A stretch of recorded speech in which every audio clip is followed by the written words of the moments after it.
তোমার সাথে পুলিশ কেন? স্যার, আপনি আমাকে অ্যারেস্ট কেন করছেন? আপনার নামে নারী নির্যাতনের মামলা আছে। কি? নারী নির্যাতনের মামলা মানে? কে করেছে আমার নামে নারী নির্যাতনের মামলা? কেন আমি করেছি?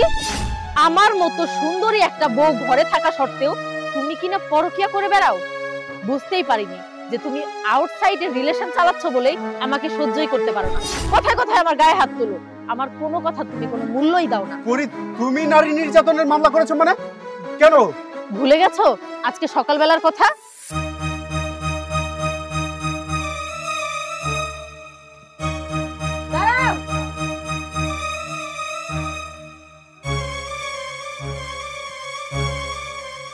এই সমস্যা কি তোমার?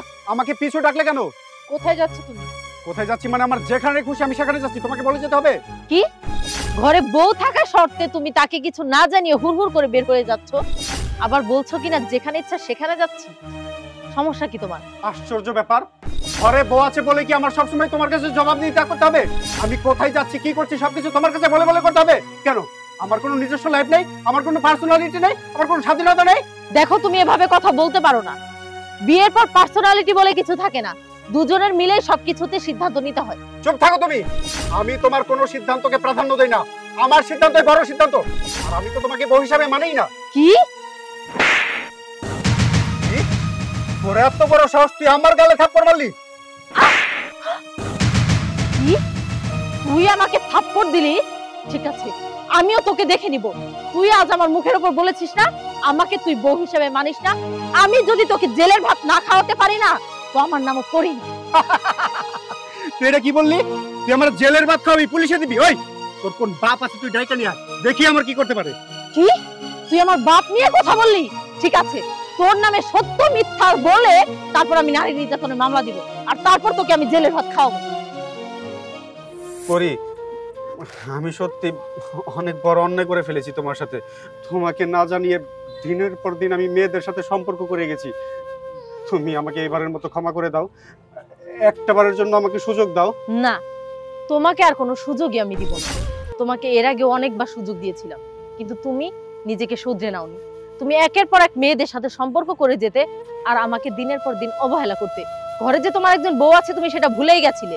শোনো, তোমাকে এতবার সুযোগ দেওয়ার পরেও তুমি যেহেতু নিজেকে শুধরে নাওনি, এবার আর ভুল আমি করতে চাই না। তোমাকে আর কোনো সুযোগ আমি দিতে চাই না। তুমি এবার জেলে যাবে, তারপর দেখি কি হয়। নাইম, উনি কি বলছে? উনি তোমার ওয়াইফ? এতদিন তুমি তোমার ঘরে ওয়াইফ রেখে আমার সাথে রিলেশন করেছো? আমার ভাবতেও লজ্জা লাগছে যে তোমার মতো একটা লাফাঙ্গা ছেলের সাথে আমি রিলেশন করেছি। ছি! বিথি, আসলে পরির সাথে আমার ঠিকঠাক মতো বোঝাপড়া হচ্ছিল না, যে কারণে আমি তোমার সাথে রিলেশনে আসছি। এখন আমি বুঝতে পারছি যে আমি আমার বউয়ের সাথে কত অন্যায় করেছি, ওকে কিভাবে আমি ঠকিয়েছি। চুপ থাকো, এখন বুঝে না আর কোনোই লাভ নেই। সময় শেষ হয়ে গেছে তোমার বোঝার সময়। অফিসার, ওকে টানতে টানতে থানায় নিয়ে যান। ওর সাথে দেখা হবে আমার আদালতে। যাও। চল, থানায় নিয়ে ঠিকঠাক মতো থেরাপি দিলে না সব কিছু বের হয়ে যাবে।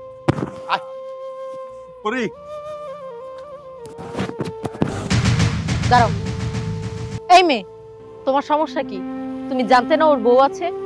আসলে আপু, আমাকে মাফ করে দিন। আমি জানতাম না যে ওর ওয়াইফ আছে। ও ও আমাকে বলেনি। আচ্ছা, তুমি একজনকে ভালোবাসবে তার সম্পর্কে না জেনেই ভালোবেসে ফেললে?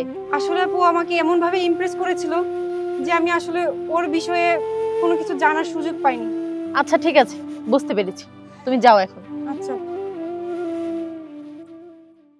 আমি খুব তাড়াতাড়ি আসতেছি। হ্যাঁ হ্যাঁ। আপনার স্বামী হিজড়া? মানে কি? আমার স্বামী হিজড়া সেটা সে কিভাবে জানে? আচ্ছা আচ্ছা ঠিক আছে।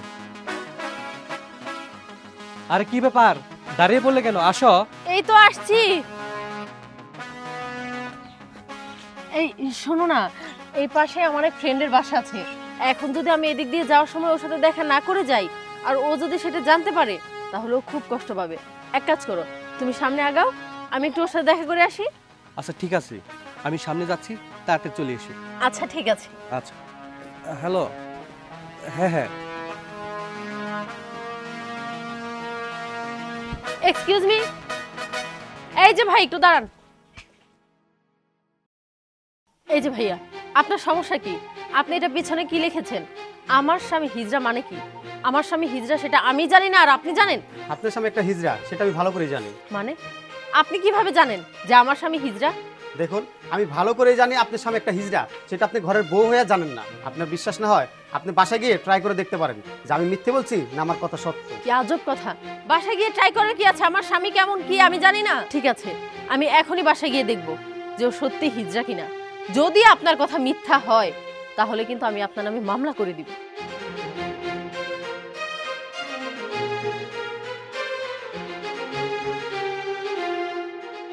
দাঁড়াও সবুজ, তোমার সাথে আমার কিছু কথা আছে। হ্যাঁ পরি, বলো। আচ্ছা, তুমি যে আমাকে একটা মেয়ের কথা বলেছিলে, মিম না কি যেন নাম, তুমি কি তাকে এখনো ভালোবাসো? হ্যাঁ পরি, মিমকে আমি এখনো ভালোবাসি। আচ্ছা, এটা কি সত্য যে তুমি মিমকে ভালোবাসো বলেই আমাকে এতদিন তোমার স্ত্রীর অধিকার দাওনি? হ্যাঁ, আমি মিমকে ভালোবাসি বলেই এখন পর্যন্ত আমি তোমাকে টাচ করিনি। আচ্ছা, তুমি যদি আমাকে স্ত্রীর অধিকার নাই দিবে, আমাকে কখনো টাচ নাই করবে, তাহলে তুমি আমাকে বিয়ে করলে কেন? আমি তোমাকে কখনো বিয়ে করতে চাইনি। আমার মা বাবা জোর করে তোমার সাথে আমাকে বিয়ে দিয়ে দিয়েছে। বুঝতে পেরেছি। আচ্ছা সবুজ, তুমি কি সত্যি ওই মিমের কারণে আমাকে টাচ করোনি, নাকি তোমার কোনো শারীরিক সমস্যা আছে? না না, আমার শারীরিক সমস্যা থাকবে কেন? ঠিক আছে, তাহলে তুমি আমার সাথে এক্ষুনি রুমে চলো। আমাকে তোমার স্ত্রীর অধিকার দিবে, আমাকে আমার শারীরিক চাহিদা পূরণ করে দিবে। শোনো, তোমার যদি কোনো সমস্যা নাই থাকে তাহলে তো এতটুকু করতে তোমার কোনো সমস্যা নেই। না না পরি, আমি তোমার শারীরিক চাহিদা পূরণ করতে পারবো না। তার মানে তুমি আমাকে এতদিন ঠকিয়েছো? আচ্ছা সবুজ, কি দরকার ছিল আমাকে মিথ্যা মিথ্যা বলে আমার জীবনটাকে নষ্ট করার? আমি তো একজন মেয়ে মানুষ, আমারও তো শারীরিক চাহিদা আছে, আমারও তো ইচ্ছা করে স্বামীর ভালোবাসা, আদর, সোহাগ এসব পেতে।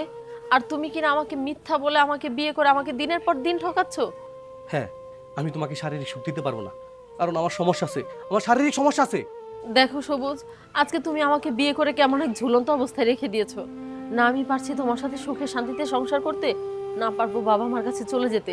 এখন যদি আমি তোমাকে ছেড়ে বাবা মার কাছে চলে যাই, আমি বাবা মাকে বলতেই পারবো না আসলে তোমাকে ছাড়ার উদ্দেশ্য কি। আবার যদি বাবা আমাকে বোঝাই, তখন আমার বাবা মা সমাজের চোখে ছোট হবে। দেখো পরি, আমি তো তোমাকে বললাম আমি তোমাকে কখনো বিয়ে করতে চাইনি। মা বাবা জোর করে তোমার সাথে আমার বিয়ে দিয়ে দিয়েছে। আর আমি তোমাকে কখনো স্পর্শ করিনি, কেন জানো? তুমি যদি আমার কাছে শারীরিক সুখ চাও, আসলে আমি তো তোমাকে শারীরিক সুখ দিতে পারবো না। আর আমি সত্যি কথা বলছি, আমি কখনো কারোর সাথে প্রেমও করিনি। শুধুমাত্র তোমার থেকে দূরে দূরে থাকার জন্য মিথ্যা কথা বলেছি। আমি কি করব? আমার কোনো উপায় নেই। আসলে ভাগ্যের লিখন তো আল্লাহর হাতে, তাই না?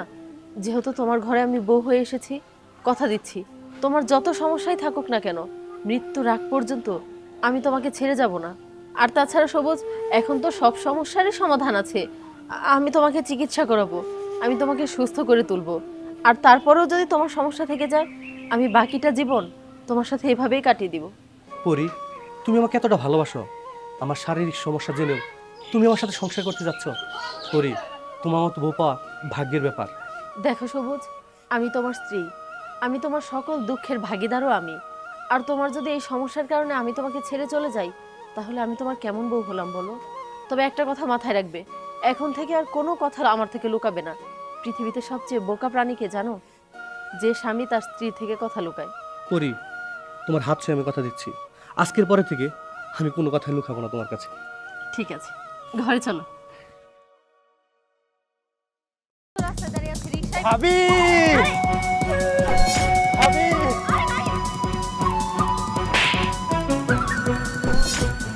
ভাবি, তুমি আমারে থাপ্পড় মারলা? হ্যাঁ থাপ্পড় মারলাম। তোকে থাপ্পড় মারবো না কি করবো? হ্যাঁ, তোকে তো ইচ্ছা করতেছে আরো দুই গালে দুইটা থাপ্পড় বসিয়ে দেই। এটা একটা রাস্তা, পাবলিক প্লেস, তুই কি সেটা ভুলে গেছিস? আচ্ছা, তুই কি জানিস না তোর ভাই বিদেশে থাকে, আর ও যদি এই ঘটনাটা জানতে পারে ও কি কষ্ট পাবে না? ও কি ভাববে মনে মনে যে ছোট ভাইয়ের জন্য দিনরাত পরিশ্রম করে যাচ্ছে বাহিরে, সেই ছোট ভাই কিনা তার স্ত্রীকে কোনো সম্মানই দেয় না, রাস্তাঘাটে কোলে তুলে বসে। আর তোর ভাইয়ের কথা বাদই দিলাম, এখন যদি বাবাই দেখতো তোকে আর আমাকে এই অবস্থায়, সে কি ভাবতো? সে নিশ্চয়ই তোকে আর আমাকে খারাপ ভাবতো। উনি মুরব্বী মানুষ, নিশ্চয়ই ওনার চোখে খারাপ কিছু ধরা দিত। দেখ, তোর জন্য আমি নিজের মান সম্মান হানি করে আমি এখানে থাকতে পারবো না। আমি আজকেই তোর ব্যাপার তোর ভাইকে জানাবো। আর তুই যে দিনে দিনে এতটা বেয়াদব হয়ে গেছিস, এটাও আমার জানা ছিল না। ভাবি, তুমি আমার কথাটা তো শুনবা। আমি বেয়াদব হই নাই। আজকে আমার মাস্টার্স পরীক্ষার রেজাল্ট দিছে। তুমি আমারে বলছিলা আমার যেদিন মাস্টার্স পরীক্ষার রেজাল্ট দিব সেই খবরটা যেন সবার আগে আমি তোমারে জানাই। আমি সেই খবরটাই তোমারে জানাইতে আসছিলাম ভাবি। আমি ফার্স্ট ক্লাসে ফার্স্ট হয়েছি, সেই খুশিতে আমি অনেক এক্সাইটেড হয়ে তোমারে কোলে তুলে নিয়েছিলাম। আমার তো মা নাই, ছোটবেলা আমি আমার মারে হারাইছি। আমি তো তোমার মায়ের মতোই জানি ভাবি। আজকে যদি আমার মা থাকতো, আমার মায়ে অনেক খুশি হইতো। আমি ভাবছি তোমারে যদি আমি এই খবরটা দেই, তুমি অনেক খুশি হইবা। কিন্তু আমি ভাবি নাই, ভাবি কখনো মা হইতে পারে না। কিন্তু বিশ্বাস করো ভাবি, আমি তোমারে সবসময় আমার মায়ের মতোই ভাবছি। আমি যখন ছোট ছিলাম, তখন তুমি আমাদের বাড়িতে আমার ভাইয়ের বউ হয়ে আসছিলা। তুমি আমারে কখনোই আমার মায়ের অভাব বুঝতে দাও নাই। আমারে খাওয়াই দিছো, গোসল করাই দিছো, আমার কত সেবা যত্ন করছো। আমি একটা বারের জন্য আমার মায়ের কথা মনে করি নাই। সবসময় ভাবছি এইটাই তো আমার মা। আর আজকে যখন তোমার একটা খুশির খবর আমি দিতে আসলাম, খুশির খবর দিতে যা তোমার কোলে তুলে নিলাম, তুমি আমারে ভুল বুঝলা, আমার গালে থাপ্পড় দিলা, আমার কত খারাপ খারাপ কথা বললা। কিন্তু তুমি বিশ্বাস করো ভাবি, আমি না তোমারে কখনোই খারাপ নজরে দেখি নাই, আমার মায়ের নজরেই দেখছি। আমি যদি ভাবতাম তুমি আমার এই ব্যবহারে আমার উপর রাগ হইবা, তাইলে কখনোই তোমারে কোলে তুইলা আমি খুশির খবরটা জানাইতে আসতাম না। দূর থেকে বইলে আমি চলে যেতাম। তুমি তুমি আমার মাফ করে দাও ভাবি। নাইম, আমি তো বুঝতে পারিনি যে তুই আমাকে এত বড় একটা খুশির সংবাদ জানাতে আসছিলি। আচ্ছা, তুই তার মানে ফার্স্ট ক্লাস ফার্স্ট হয়েছিস, এটা তো আমার জন্য অনেক বড় একটা খুশির সংবাদ। সত্যি আমি অনেক খুশি হয়েছি। কিন্তু দেখ, এটা তো একটা পাবলিক প্লেস, এখানে আমি দাঁড়িয়েছিলাম, আর এখানে তো সবাই জানে না তোর আর আমার সম্পর্কটা কি। তুই আর আমি যে দেবর ভাবি, এটা কি সবাই জানে? মানুষ কি না কি ভেবে বসতো। আচ্ছা, অন্য সবার কথা বাদই দিলাম, যদি বাবা দেখতো সেখানে ভাবতো না? না, বাবা কোনোদিনও খারাপ ভাবতো না। দূর থেকে আমি তোমাদের সবকিছু দেখেছি, আর সবকিছু দেখার পরে থেকেই আমার যে চোখে একটা কালো পর্দা ছিল, সেই পর্দাটা আজকে সরে গিয়েছে। নাইম বাবা, তুই তোর ভাবিকে দিয়ে তোর মায়ের স্বাদটা তুই পূরণ করেছিস, যে স্বাদটা আমি তোকে পূরণ করতে পারিনি। আমি সবকিছু বুঝতে পেরেছি, কিন্তু আমিও তোকে আগে ভুল বুঝতাম। মানে? সত্যি কথা কি, আমি ওকে ভুল বুঝতাম। হয়েছিল কি বুঝছস, এ এলাকা একদম পয়সা গেছে। চাচা আইতেছে, তারা চাচার লোক কথাটা কইলি। চাচা, আসসালামু আলাইকুম। ওয়ালাইকুম সালাম। কেমন আছেন চাচা? হ্যাঁ, আলহামদুলিল্লাহ ভালো আছি। তোমরা ভালো আছো? চাচা ভালো থাকবো কিরাম করে কোন?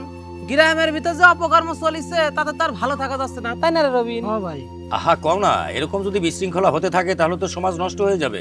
বলো বাবা। কি আর কব চাচা, ওই মানুষের কানাকানি করতেছে। মানে সত্য কথা কি চাচা বলবো, আপনি যদি অভয় দেন আর কি। বলো বাবা। চাচা আপনি যেহেতু অভয় দিচ্ছেন, তাহলে তো সত্যি কথা কয় লাগে, তাই না রবিন? সত্য কথা হলো কি, ওই আপনার যে ছাওয়ালটা বিদেশ থাকে আর কি, তার বউ, ওই যে আপনার বড় বৌমা আর হলো আপনার ছোট ছোল নাইম, তাদের ভিতর বলে একটা মানে অবৈধ সম্পর্ক আছে। সবাই কানা ঘুষা করতেছে আর কি। তোমরা কি সেটা দেখেছো নাকি? না চাচা, আমরা নিজের চোখে দেখি নাই, তো ওই চার দোকানে কয়াকই করতেছে আর কি, আমরা শুনছি, তাই না রবিন? হ্যাঁ ওটা আপনি নিজের চোখে দেখলেই কয়েকদিন টের পেয়ে যাবে। চুপ করো তোমরা। তোমরা মানুষের কথাবার্তা শুনে আমার বৌমার উপরে তোমরা অপবাদ দিচ্ছ, আর আমার বৌমা অনেক ভালো। চাচা ওই আপনার বৌমা একটু চোখে চোখে রাখেন, তালি পরে দেখতে পারবেন, তাই না? হ্যাঁ দেখো, আমার ফ্যামিলির ব্যাপার আমি ভালো জানি, আমার সংসার নিয়ে তোমাদের মাথা ঘামাই দেবো। ঠিক আছে চাচা, ভালো কথা তো ভাত নেই, বুঝতে পারিছেন, তাই না রবিন? হ্যাঁ ভাই, চল চায়ের দোকানে যায় উনার বৌমার গুণ কীর্তন শুনি গে। চাও কিন্তু খাওয়াইতে হবে ভাই। আচ্ছা চল। বৌমা, আমার এই মা মরা ছেলেটি কে তুমি খারাপ ভাইবো না বৌমা, কারণ ছোটবেলায় ওর মাটা মারা গেছে। মারা যাওয়ানোর পরে থেকে ওরে কেউ মায়ের সুহাগ ভালোবাসা ওরে দেয় নাই, আর আমি বাবা হয়ে ওরে দিতে পারি নাই। কিন্তু আজকে তুমি আমার সংসারে আসার পরে থেকে আমার এই ছেলেটা তোমারে ঠিক মায়ের চোখেই দেখতেছে। তুমি ওরে খারাপ ভাইবো না বৌমা, আমি ওরে এতদিন খারাপ ভাবতাম। আমার ছেলেটা না আসলে খুব ভালো, তুমি ওরে তোমার নিজের ছেলের মতো করে দেখো বৌমা। বৌমা, আমার ছেলে তোমার প্রতি কোনো খারাপ নজর দেয় না, ও আসলে খুব ভালো ছেলে। ওরে তুমি ভুল বুঝো না, তুমি আমার পোলাডারে মাফ করে দিও। না না বাবা, আমি ওকে ভুল বুঝিনি। আর তাছাড়া আমি যখন জানতে পেরেছি ওর পরীক্ষার রেজাল্ট আমাকে জানাতে এসেছিল, তখনই ওর উপর থেকে আমার সমস্ত রাগ পানি হয়ে গেছে। জানেন বাবা, আপনার ছেলে পরীক্ষায় ফার্স্ট ক্লাস ফার্স্ট হয়েছে, আপনি মিষ্টি খাওয়াবেন না? কি কইলা বৌমা, আমার পুরা ফার্স্ট ক্লাস হইছে আর মিষ্টি খাওয়াবো না এটা তুমি কথা কইলা? বাজার থেকে মিষ্টি আই না, গ্রাম ভইরা মিষ্টি খাওয়াবো। কিন্তু বৌমা, আজকে আমি তোমার ব্যবহারে খুব খুশি হয়েছি, কারণ তুমি যে আমার এই পুলাটারে প্রশ্রয় দাও নাই। তোমার মতো বৌমা যদি বাংলাদেশের গ্রামে গ্রামে সবার থাকতো, তাইলে এই বাংলাদেশটা না কত সুন্দর হইতো বৌমা। আচ্ছা ঠিক আছে, আমি মিষ্টি লই আই। নাইম, চল বাসায় চল। আচ্ছা ভাবি, চলো। পরি, কেমন আছিস বোন? ভাইয়া বাবা তোরা এখানে কেন? তোরা দেখতে পাচ্ছিস আমি কত বড় বাড়ির বউ হয়েছি? তোরা কিনা আমার অনুমতি ব্যতীত এই বাড়িতে এসেছিস। আচ্ছা, তোদের জ্বালায় অতিষ্ঠ হয়ে আমি কিনা পালিয়ে বিয়ে করেছি। তোরা কি আমাকে এখানেও সংসার করতে দিবি না? বোন, তোর এত বড় বাড়িতে বিয়ে হয়েছে ভালো কথা, আমাকে ভিতরে যেতে দে। আর আমাকে লোকে রাগারাগি করতেছিস কেন? কি বাড়ির ভেতরে নিব? এই তোর আর বাবার পোশাকের অবস্থা দেখেছিস? তোরা যে পোশাক পরে এসেছিস, আমার শ্বশুর বাড়ির কাজে লোকেই পোশাক পরে না। আল্লাহর দোহাই লাগে, হৃদয় আসার আগে তোরা এখান থেকে চলে যা। ওরা যদি এসে তোকে দেখে আর বাবাকে দেখে, তাহলে আমাকে সংসার থেকে বের করে দিবে। শোন, আমি এখন পর্যন্ত তোদের পরিচয় দিইনি, আমি ওকে বুঝতেই দেইনি যে আমি এত ছোট জাতের মেয়ে। শোন, যদি তোরা ভালোই ভালো চাস আমি এখানে সংসার করি, তাহলে তোদের এই চেহারা নিয়ে আর দ্বিতীয়বার আমার শ্বশুর বাড়ির সামনে আসবি না। মারে, হ্যাঁ আমি তো তোর বাপ, আমার তো মন চায় যে মেয়েটার বাড়ি একটু ঘুরে দেহ সাক্ষাৎ করে আসে। হয়েছে থাক, আর নাটক করো না। মাইয়ের বাড়ি আসলে ওইরকম জাইজুলা নিয়ে আসতে হয়। আসছো 500 টাকা দিয়ে তো 1 কেজি মিষ্টিও নিয়ে আসো নাই, খালি হাতে ঢ্যাং ঢ্যাং করে আসছো। আবার বলো কিনা মাইয়ের বাড়ি তোমারও যাইতে মন চায়, আরো আশেপাশের বাড়ি আছে, যাই দেখো গা। মাইয়ার শ্বশুর বাড়ি গেলে 5-10 হাজার 20 হাজার টাকার খালি বাজার করে নিয়ে যায়। তুমি কি আনছো?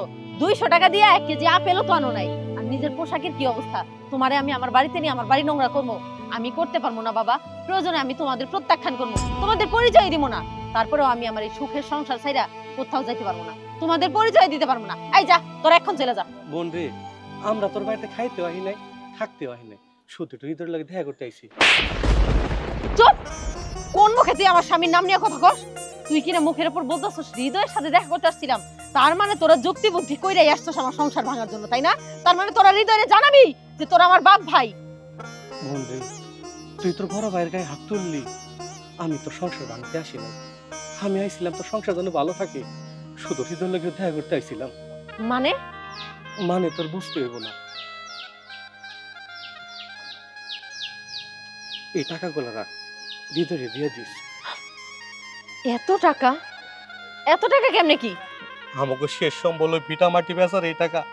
শুনতে চাষের টাকার কাহিনী শুন তাহলে। এই সুমন্দি সাহেব, মুখ লুকাইয়া যাইতেছেন কেন? ভাবছেন আমি আপনাকে চিনতে পারবো না? আমি ভালো করে জানি আপনি পরীর ভাই। শোনেন, বেশি কথা আপনার সাথে বলতে চাই না, কারণ আমার সময়ের দাম অনেক। শোনেন, বোনটা যদি ভালো রাখতে চান তাহলে 1 সপ্তাহের ভিতরে আমার 5 লক্ষ টাকা দিবেন। আর যদি মনে করেন বোনটা ভালো রাখার দরকার নাই, সুখে রাখার দরকার নাই, স্বামীর সাথে একখানে থাকার দরকার নাই, তাহলে টাকা দিতে হইব না। তাহলে সরাসরি ডিভোর্স পেপার সাইন দিয়ে দেবো, বোনটা নিয়ে সরাসরি আপনার বাড়িতে নিয়ে চলে যাবেন। ভাই, এত টাকা আমরা কই পামু কও? আমার বন্ধু তোমার ভালোবাসছে, আর তোমার ভালোবেসে আমাকে থেকে চলে গেছে, আর তুমি টাকা চাইতেছ। আরে ভাই, আপনি এত টাকা কইতে দিবেন না দিবেন এটা তো আমার দেখার বিষয় না, তাই না? আপনি তো বিধা জমি আছে মনে হয়, ওইটা বেঁচে বেঁচে দেন, 5 লাখ টাকাই তো। আরে বোনের শোকে লিগে তাহলে বোনের জন্য এইটুক সিক্রেট করেন, আর নাহলে আমি ডিভোর্স দিয়ে দেবো, আপনার বোন নিয়ে যান গা। না না ভাই, আমার বোনটা তুমি ডিভোর্স দিও না। আমার শেষ সম্বল ভিটা মাটি বেশ হইলো, আমি তোমার 5 লাখ টাকা দেবো, দয়া করে আমার বোনটা ডিভোর্স দিও না। এই তো আমার সমুদ্রের মাথায় বুদ্ধি আছে। আরে কে থাকো আমার সমুদ্রের মাথায় বুদ্ধি নাই? শোনো, সময় কিন্তু 1 সপ্তাহ, 1 সপ্তাহের ভিতরে 5 লাখ টাকা নিয়ে আমার বাড়িতে চলে দিও। আসি তাহলে এখন, আসসালামু আলাইকুম। ওয়ালাইকুম সালাম। না না, আমার বোনের সংসার ভাঙা দিয়ে দেওয়া যাবো না। আমি যে কথাটা আব্বারে জানাই। এবার তো বুঝলি এগুলা কিসের টাকা। সিসি, হৃদয় এত খারাপ? আমার গরিব বাপ ভাইরও ছাড় দিল না এই টাকার জন্য। ও যদি টাকা নিয়ে বিয়ে করবো, অন্য কাউরে বিয়ে করতো। আমার বাপের শেষ ভিটা মাটি ও বিক্রি করাইছে। হৃদয়, হৃদয়! আহা, কি হয়েছে? এত চিল্লাচিল্লি কি ব্যাপার? এরা কারা? আর এরা? চুপ! একদম নাটক করবে না। এই 5 লাখ টাকার বুঝি খুব দরকার ছিল তোমার? এতই টাকার অভাবে পড়েছিলে? আসলে তোমরা বড়লোকের ছেলে যতই হও না কেন, অন্যের টাকার প্রতি লোভ থেকেই যায়। কি ক্ষতি হতো এই টাকার দাবিটুকু আমার বাপ ভাইকে না করলে? খুব বেশি তো ক্ষতি হতো না, কিন্তু আমাদের কি ক্ষতি করছো জানো? আমার বাবা তোমার সাথে আমার সংসারটা টিকায় রাখার জন্য আমাদের শেষ ভিটামাটি সম্বলটুকু বিক্রি করে দিছে। আর সেই বাপ ভাইরে কিনা এসে তুমি অস্বীকার করতেছো তুমি তাদের চিনো না। আমার এই ফেরেস্তা বাপ ভাইয়ের জন্য না আমি তোমার মতো স্বামী 10টাও ছাড়তে পারি। আমি আজকে এই মুহূর্তে বাড়ি থেকে চলে যাব, আর কোনোদিন আসবো না। এরকম নষ্টা ছেলে সংসার আমি চাই না, এখন আমি চলে যাব। না, কই যাবি তুই?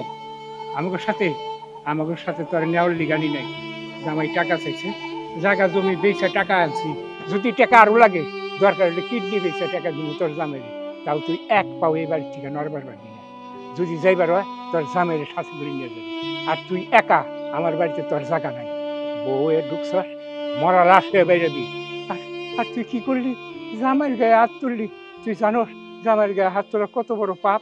মাত্র বাবা, বাবা আমার ভুল হয়ে গেছে বাবা, আবার আপনি মাফ করে দেন বাবা। আমি যা করি সব ভুল করছি বাবা, এরকম ভুল আমি আর কোনদিন করব না বাবা। বাবা ঠিক আছে বাবা। দরকার এই টাকাগুলো আপনারা সব নিয়ে নেন। এই টাকার সাথে আমি আরো টাকা যোগ করে দেবো, যোগ করে দিয়ে আপনি ওই বিটা আপনি পেয়ে নেন বাবা। আমি আসলে জোয়ার নেশায় পড়ে চাইছিলাম আপনি কাছে টাকা পয়সা না, আমি জোয়া খেলাম। আমি অনেক বড় ভুল করে ফেলাইছি বাবা, আমি এই কাজ করুন না বাবা। তুমি যেহেতু তোমার ভুল বুঝতে পারছো, এতে আমরা খুশি। আমি তোমার মাফ করে দিচ্ছি বাবা, তুমি মাফ করে দাও। হাজার হইলো আমার বাড়ি জামাই তো। আরে আমি তো বাপ, আমি কি মাফ না করে পারি রে? আমি মাফ করে দিছি বাবা। সত্যি কইতাছেন? আমার আপনারা মাফ করে দিয়েছেন বাবা? আমি অনেক খুশি হয়েছি বাবা। তো একটা কথা শুনেন বাবা, আপনাকে ভিটা মাটি ফিরে যাওয়ার দায়িত্ব একমাত্র আমার। আপনি এখানে কোনো চিন্তা করেন না। করি বাবার ভাইরে ভিতরে নিয়ে চলো। চল বাবা, আসো। বাবা বউ, খিদা লাগছে, তাড়াতাড়ি ভাত ভাত। ভাত বাড়বো মানে? এই অসময়ে আমি ভাত বাড়বো কই থেকে? হ্যাঁ, ভাত খাওয়ার কথা সেই দুপুরবেলা, আর এখন হইছে সন্ধ্যা। এই সন্ধ্যার সময় কোনো ভাত ভালো থাকে নাকি? ভাত যেগুলো ছিল সবগুলাই নষ্ট হয়ে গেছে। ওইগুলা ভাত আমি হাঁসের খাইতে দিছি, হাঁস খাইয়া ফেলছে। তুই এটা কি কইলি? ভাত নষ্ট হয়ে গেছে, হেই ভাত তুই আশারে খাইতে দিছস?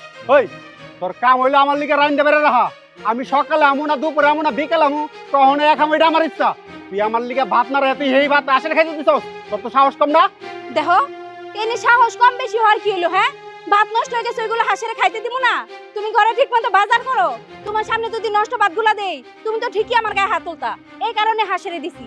আর তুমি তো বাজারই করো না ঘরে। এমন না যে তুমি দুপুরে খাবা, তোমার জন্য আমি দুপুরে রান্না করে রাখবো। যে কয়টা কামাই করো, এটা তো তুমি জুয়া খেলতেই শেষ করো। ওই আমি জুয়া খেলি আর যাই খেলি, আমি কি তোর বাপের টাকা দেখেলি? আমি আমার টাকা দেখেলি? তোর হাতে গায়ে লাগবো কিসের জন্য?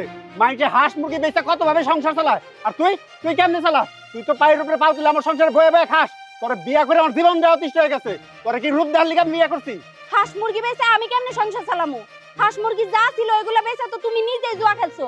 আর কথায় কথায় কি কও? আমার বাপের বাড়ি টাকা দিয়ে জুয়া খেলো না। আমার বাপের বাড়ি থেকে তোমার কতবার টাকা দিছে? হ্যাঁ, ব্যবসা করার জন্য অনেকবার টাকা দিছে। তুমি ব্যবসা না করে ওই ব্যবসার টাকা দিয়ে জুয়া খেলছো। কি তুই আমার জুয়া খেলা নিয়ে কথা কইতেছস? তোর বাপের বাড়িতে আমি টাকা আনছি, তুই হেই খোটা দিতেছস আমারে? ওই তোর কি যোগ্যতা আছে রে? তুই আমার এগুলা কথা কস? তোমার মুখে মুখে তর্ক করস? তোরে বিয়া করে আনছি আমি একটা সন্তানের লিগে, তুই তো এখন তোর আমার একটা সন্তান দিতে পারলি না। তুই আমার মুখে মুখে কথা কস, তাই না? বাইরে বাইরে আমার বাড়ি থেকে বাইরে। কি করতাছস? বাড়ির বইলে ঘরের লক্ষ্মী, তারে তুই মাইরা বাড়ি থেকে খাবাই দিতাছস। এই তুই তো সারাদিন একটা কাম করস নাই, বুইরা বেড়ায় খাস, হ্যাঁ? আর বউরা ইসা দইরা ধরে মারস, সারা রাত ধরে জুয়া খেলো। এই পশ্চিম পাড়া আবুল আর হাসেম আমারে কয় নাই অগতে সারা রাত ধরে জুয়া খেলো, নেশা করস, আর বাড়িতে এসে খাবার না পাইলে বউরে মারস। হ্যাঁ, এই বউকে যদি আইনা না দেখ, বউ তোর কমতিটা খাইবার দিব। কি শুরু করছাই দিলে? এই বড় ভাই আস্তে কথা কও। তুমি আমার কি কও? আমি ঘুরে বেড়া খাই, আজই রাখাই। তুমি কোন কামটা করে খাও?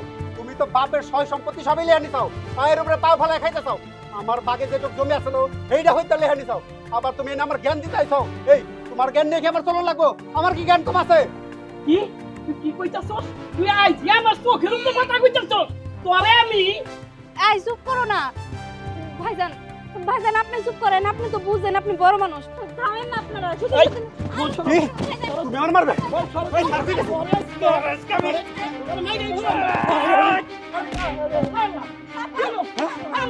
আব্বা আব্বা আব্বা গেল। আব্বা আব্বার কি হইলো? ওই তাড়াতাড়ি নু আব্বার হাসপাতালে নিয়ে যাই। আব্বা আব্বা তোর গেল। আব্বা কথা কও। বড় ভাই এই সব কিছু তোমার লেগে হয়েছে। আব্বা আব্বা এটা তোমার কি হইলো? আব্বা, তুমি কার দোষ দিতেছো? হ্যাঁ, তুমি তো নিজের ভাইয়ের সাথে বাজাবাজি করে নিজের বাপের মাথা ফাটাই ফেলছো। মানুষ কয় না, যারা নেশা করে, যারা জুয়া খেলে, ওদের মাথা কখনো ঠিক থাকে না। এই যে তুমি যেমন করলা আজকে। বউ বউ তুই আমার মাফ করে দে, আমি ভুল করছি, আমি তোর সাথে অনেক খারাপ ব্যাপার করছি, তোর গায়ে হাত তুলছি, আমি তোর কথা দিতেছি বউ, আমি আর কোনোদিনও জুয়া খেলাম না, নেশা করলাম না, ভুল করছি, আমার মাফ করে দে। চলো এই এত কথা কইছিস, ধর ধর ধর, আব্বার হাসপাতালে নিয়ে যাই। ভাই তাড়াতাড়ি ধরো, আব্বার তাড়াতাড়ি হাসপাতালে নিয়ে যাও।